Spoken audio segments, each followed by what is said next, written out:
برشلونة يفوز على نادي أوساسونا بنتيجة 2-0، وبالتالي يعتبر هذا الفوز السابع على التوالي لبرشلونة، وهذا الفوز جعله يبتعد عن أقرب منافسيه ريال مدريد ب7 نقاط.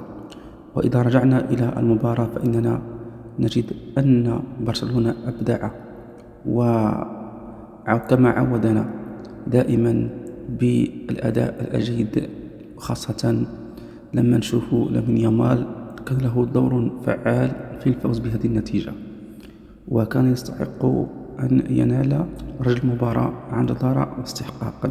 إذن يمكن أن نقول أن برشلونة هذه السنة يبقى رقم صعب جدا وفرق صعب، ممكن أن يفوز بجميع الألقاب. دائما برشلونة، نحبك يا برشلونة.